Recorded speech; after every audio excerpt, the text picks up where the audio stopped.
Guys, তুমি যদি এই পার্কটা ভ্রমণ করো তাহলে তোমার একটা ছোটখাটো পৃথিবী ভ্রমণ করা হয়ে যাবে।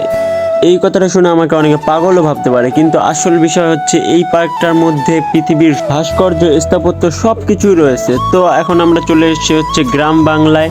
তো এখানে ঢুকতে হলে এক্সট্রা করে টিকিট কাটতে হবে। তো আমরা ফাইনালি টিকিট কেটে নিলাম। আমি যেহেতু ছোটবেলা থেকে গ্রাম বাংলায় বেড়ে উঠেছি, সেহেতু আমার এই গ্রাম বাংলাটা না দেখলেও চলতো, কারণ আমার এই পরিবেশের সঙ্গে মেলামেশা রয়েছে। তাও আমরা ঢুকলাম এই পরিবেশটা দেখার জন্য, যেহেতু এটা 4 নম্বর গেটের কাছাকাছি রয়েছে। কারণ আমরা 4 নম্বর গেট দিয়ে ঢুকেছি আর 4 নম্বর গেট দিয়ে বেরিয়ে যাব, যাতে আমাদের বাড়ি যেতে সুবিধা হয়।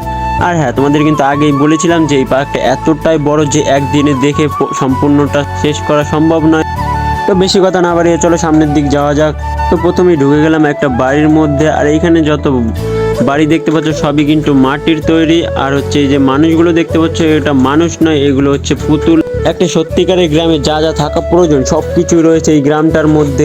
তারপর আমি আর একটু ঘুরে ঘুরে দেখছিলাম, আর এইখানে একটা চায়ের দোকানও রয়েছে। গ্রামটা অনেকটা বড় ছিল, তাই সম্পূর্ণ ভিডিও করা সম্ভব হয়নি, তাই বেরিয়ে পড়েছি আমরা বাইরের দিকে। আর এইখানে দেখো রেন ফরেস্টে আমরা চলে এসেছি। এখানেও আমরা এখানে এসেছিলাম সকালের দিকে, আর এখন বাজে 4:30। তাও আমরা 3 ভাগের 1 ভাগ মাত্র দেখতে পেরেছি।